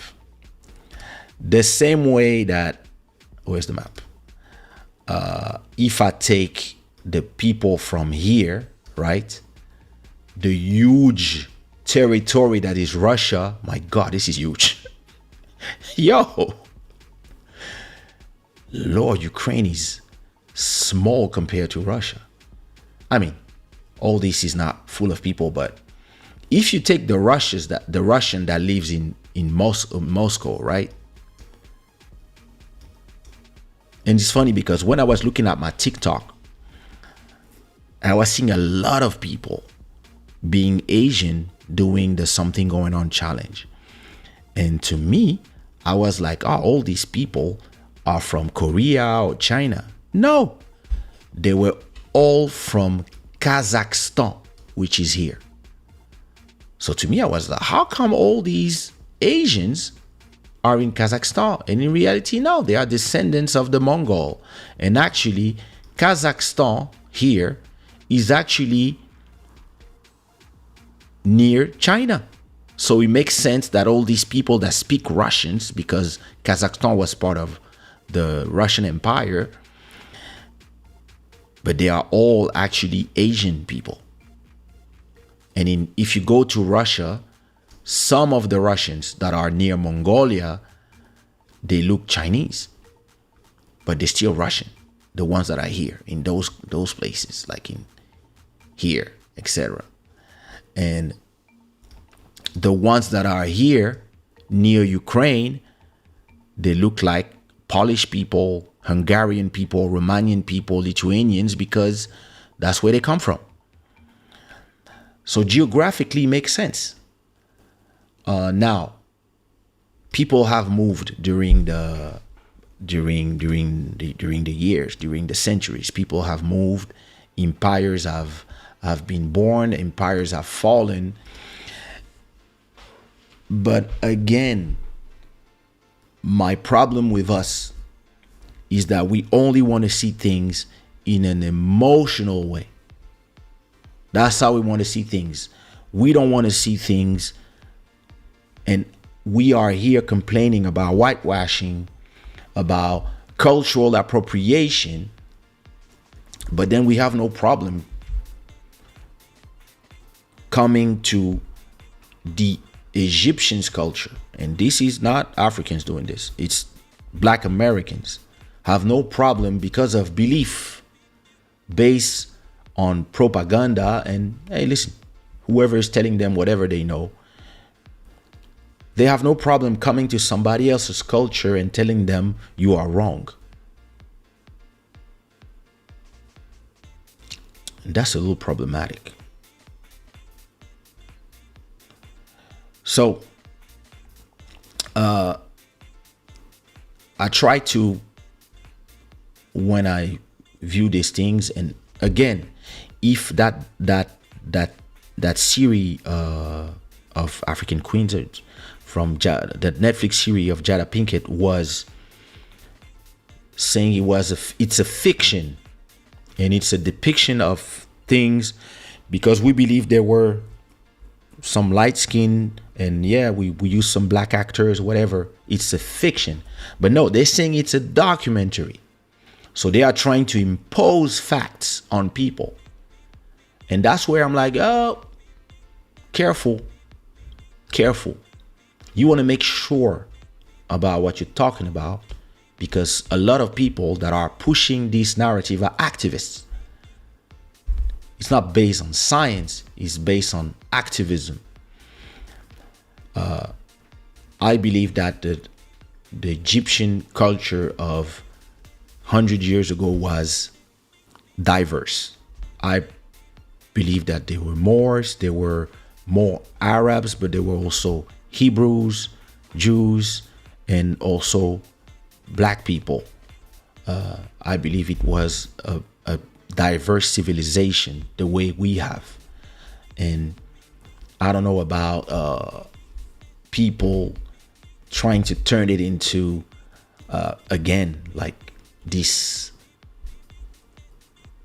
activism from, listen, I don't have a problem with Black Americans. Please don't believe that I have a problem with them. But I believe that the fact that a lot of them don't really know where they come from, and should all do DNA tests actually, to have roots. And a lot of them, they are now fully integrated in the places where they were captives. Their ancestors were captives. So a lot of Black Americans, they are just Americans, and at the same time, they're looking for who we are. And they will just emotionally respond to, yeah, the Egyptians were black. Maybe. But you know who I'm sure were black? The kings in Congo, the kings in Sudan, the kings in Angola, the kings South. Those were black for sure. And you should, embrace those ones instead of trying to, listen, I was in Chad. Oh, I have video of the people in Chad. Where's my video about Chad? Let me find it. What is it? Kaysha vlog Chad. And then when I was in Jamena, the people look, yeah, I mean, they're black. And at the same time, they don't look black like Congolese black. Because, yeah, we all are so many versions of humanity, right? And you have both. But you also had it gave you the impression to be, so everybody's black, but everybody also feel more Arabic because of religion, of course, and the facial features are not the same that you would see in Congo. And that was amazing. That was a great country. And that's just what I mean when it comes to the diversities. If you go to Rwanda, people will not look like Congolese people. But if you go to the border between, if you go to Kisangani, if you go to Goma, if you go in the border between Congo and Rwanda, you will see actually a lot of people that are in between, because there's been people from Rwanda that have been in Congo for a long time, a few generations, and also some Congolese that have been in Rwanda for a few generations, and you have people that made babies together. So, and it's always more complicated than people want to make it seem for activism.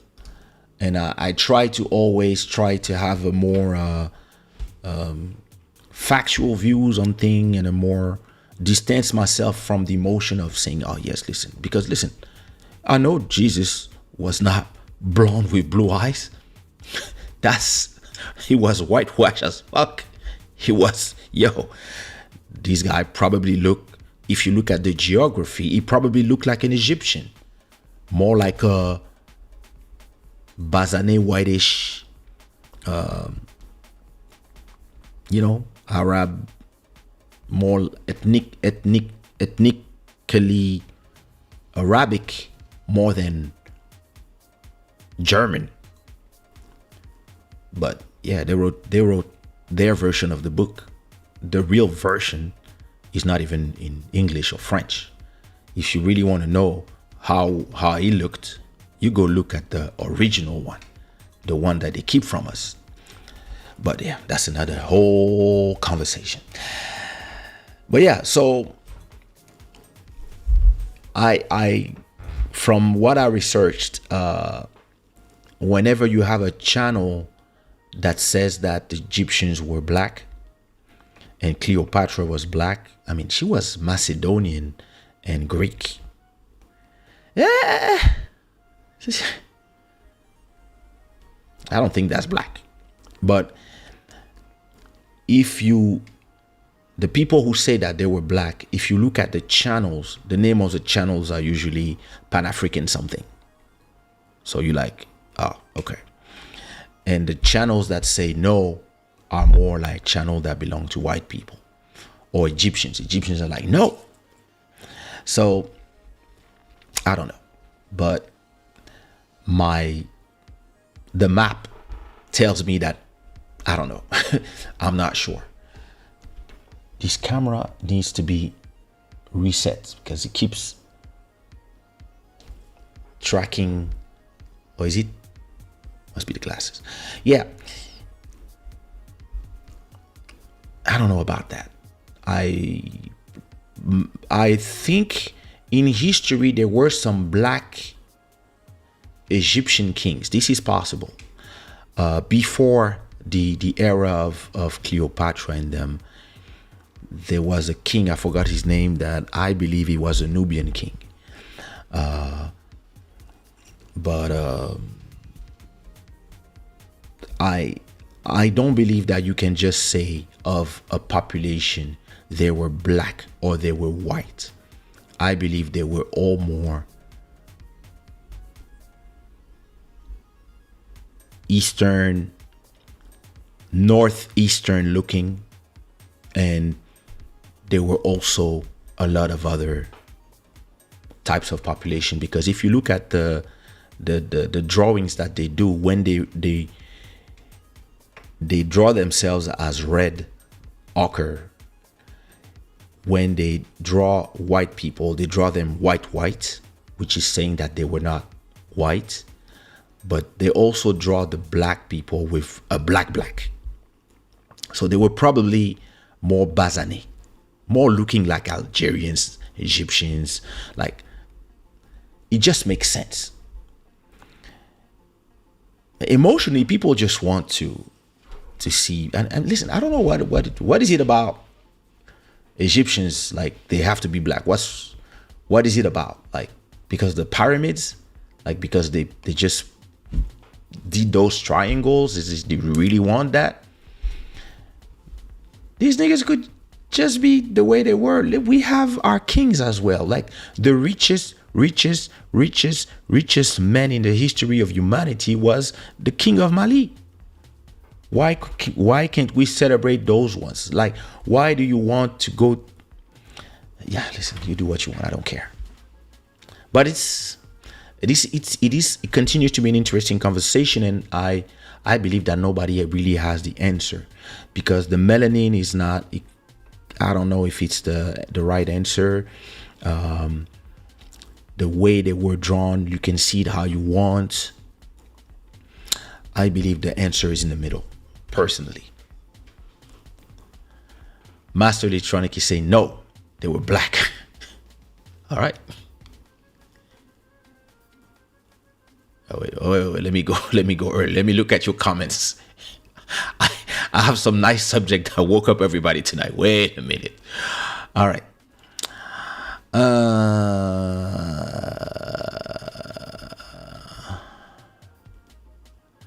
Master Electronic, I was talking about him being president. Me, I'm a dictator, and getting corrupted is impossible.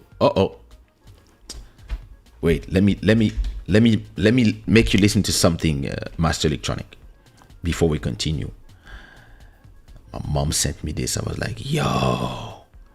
Wait. Where is it? Tell me if you remember this. Where is it?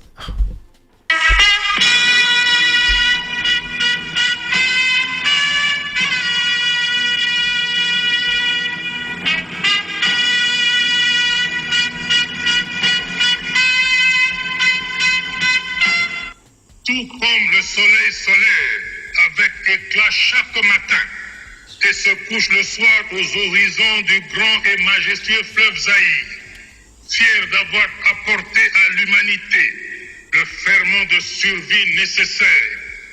Le Zaïre, son parti national, le mouvement populaire de la révolution, c'est 30 millions de militants et militants, hommes, femmes, enfants, jeunes et vieux, tous, flambeaux du tricolore à la main, sont aujourd'hui debout, mobilisés, déterminés et rangés derrière un seul homme, animés d'un seul idéal, pour bâtir dans la paix, l'unité, la justice, le travail, la dignité nationale, un pays toujours plus beau, toujours plus prospère et prêt pour le grand rendez-vous du donner et du recevoir.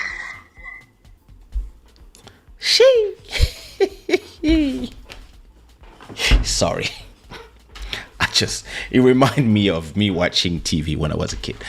Anyway, let me go to the conversation. Yo, you crazy? All right.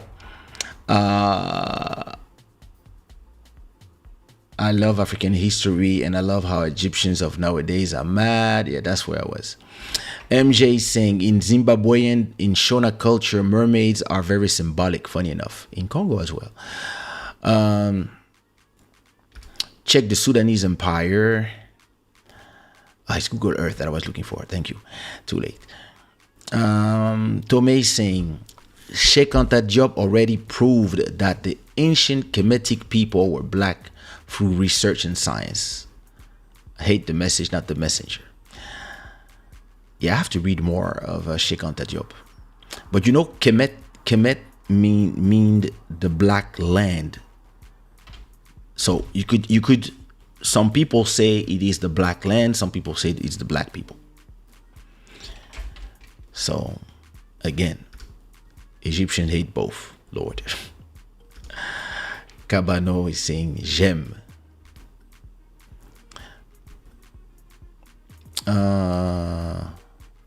Master Electronic is saying they were black. When lies pretend to be the truth, the future becomes the past. They were all descendants of Gengis Khan. Tome is saying the thing is that the pharaoh who had your skin tone ended when the Hyksos invaded.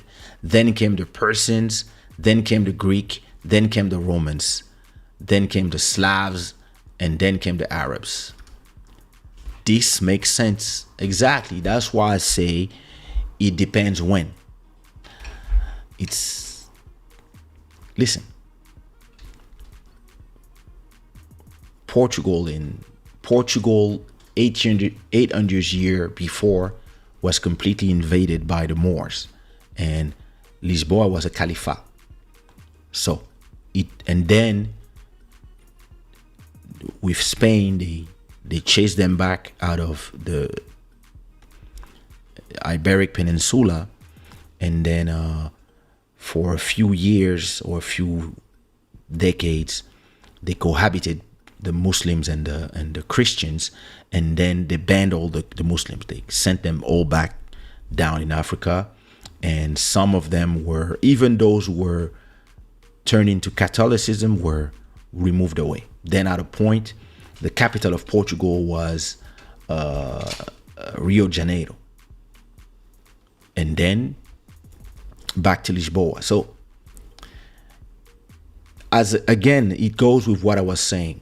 You cannot see history at a certain point and just say, "Ah, yeah, that's how it was." I'd rather the way you say it, which more makes sense, makes more sense. At those times, you had a lot of empires and you had a lot of empires that were created and recreated, and you had people invaded each other and movements of population. So I like this explication way more. Sooner the DRC will Master Electronic list. Urban Sweet Spot said, did anyone see the documentary? Because sometimes it's just outrage for outrage. I completely agree with you, Urban Sweet Spot, especially in America. People are obsessed with the outrage. I just believe that the fact that they called it a documentary maybe was the reason. If it was just it's a movie or it's a docu-fiction, people would not have been that crazy about it.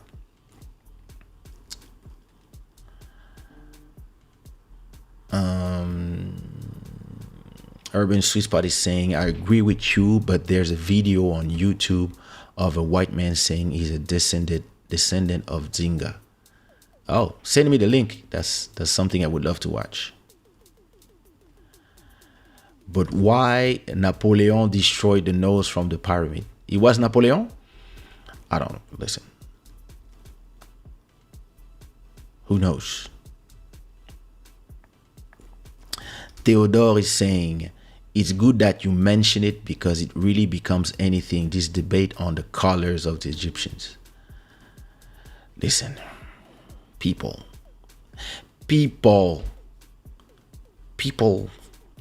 need to debate on things and be occupied. There are pyramids in Latin America, in Egypt, and in Sudan. That's true. That is true. So I wonder, and you would need to know like what were those pyramids a symbol of, and were there pharaohs only in Egypt or also around, and why? Because they could have been built when the Egyptian empire was expanding in those directions, or it could just be that the other people also decided to build their pyramids. But if you go to Latin America, then it's a completely different conversation. But that's true that it existed as well with the Incas. So it's yeah. Listen, You have to listen. There's a channel that personally, and before I leave you, I will give you the link of a channel that I absolutely love. It's called Masaman, I think. Let me see. Yeah, it is a channel. It is a channel that talks about. So it's one of them. I also love Knowledgeia. It's very interesting channel about history. It's just to learn about different, how did the Ottomans start to decline, for example. Like, very interesting videos. And I like Masaman because he's more about ethnical research. So he has videos like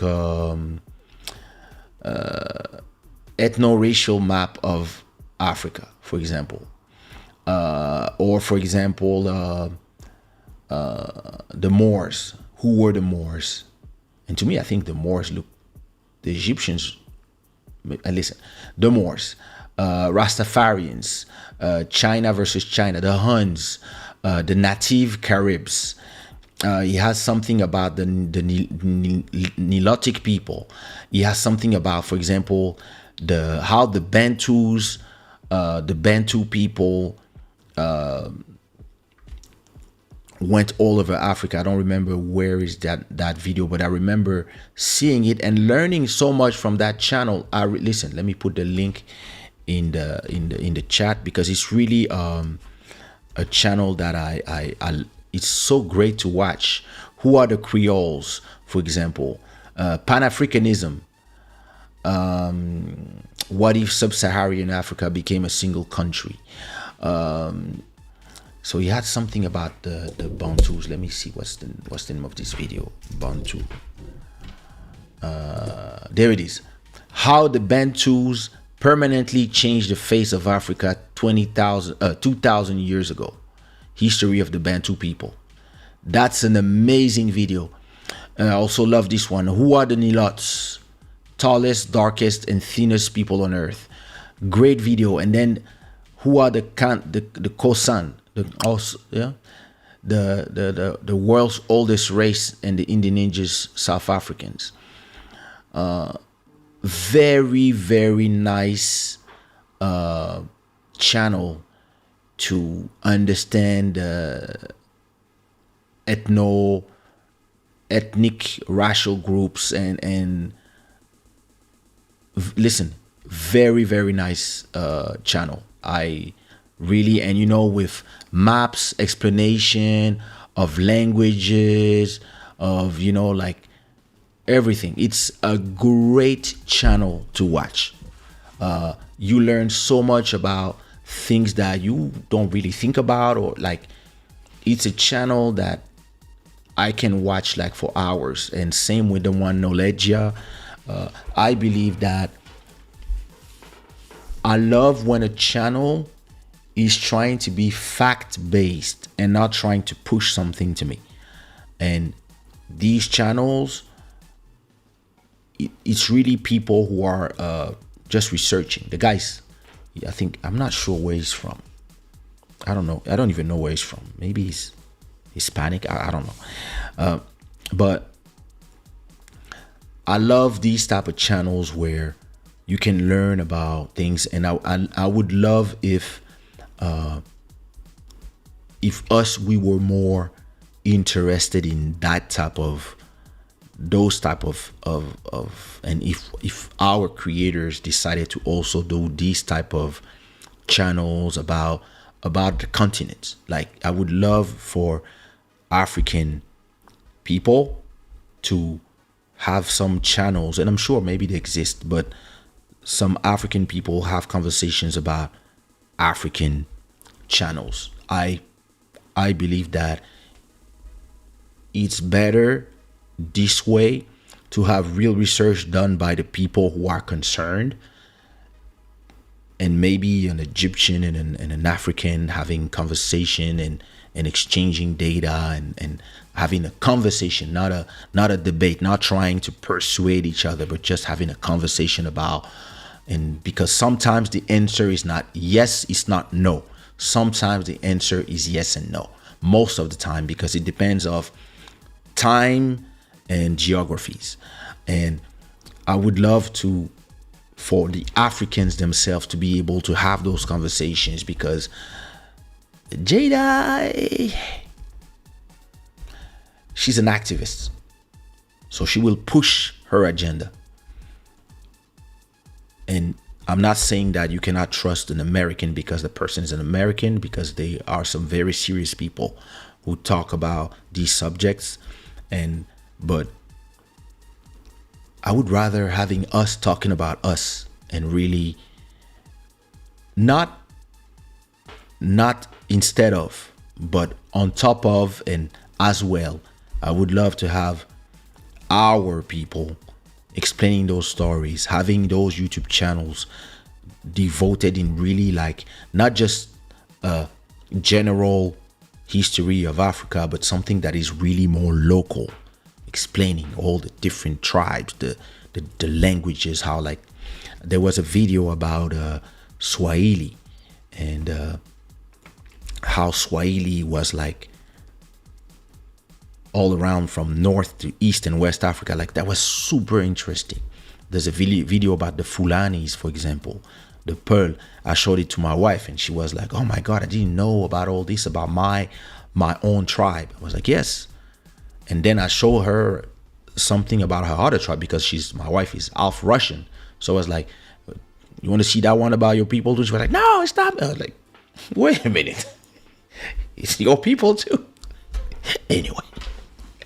Anyway, listen, it was a great show as always. Don't forget to leave your likes. I hope you enjoyed that show. If you enjoyed that interesting conversation, make sure to leave a comment after the show.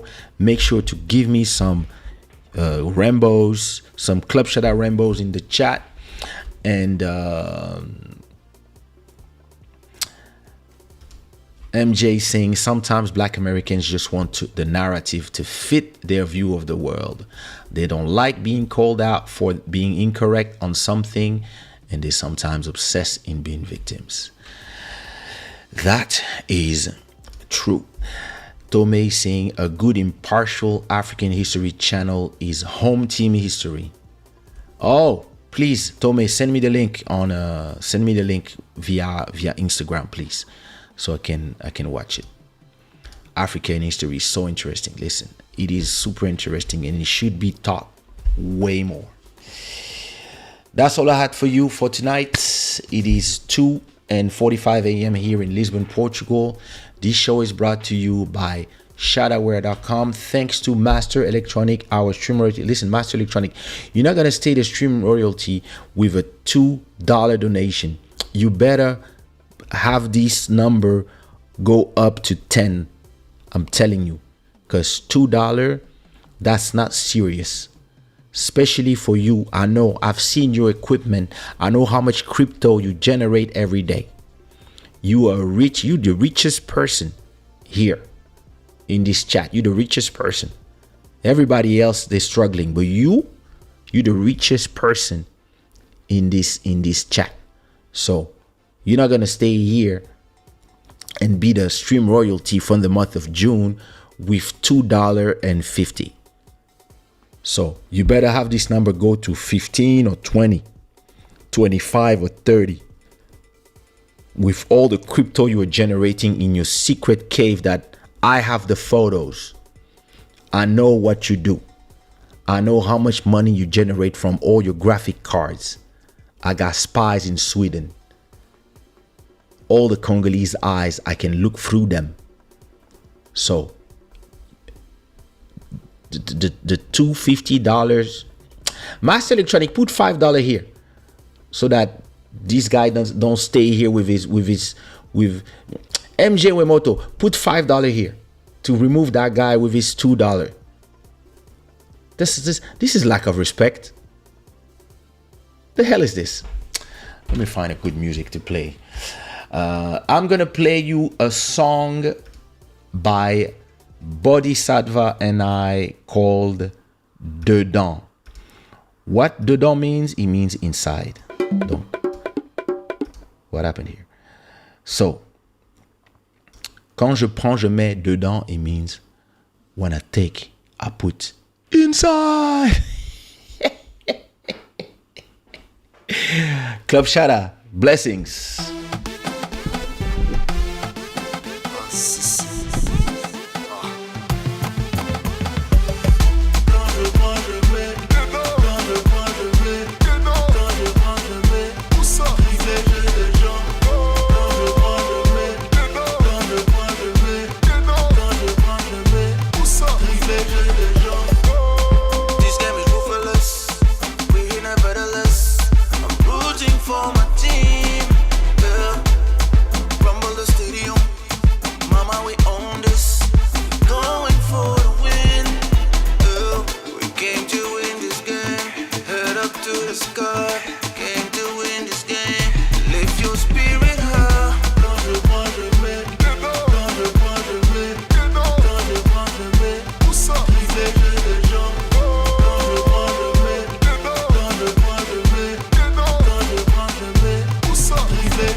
Je prends, je mets, où ça? Privilège de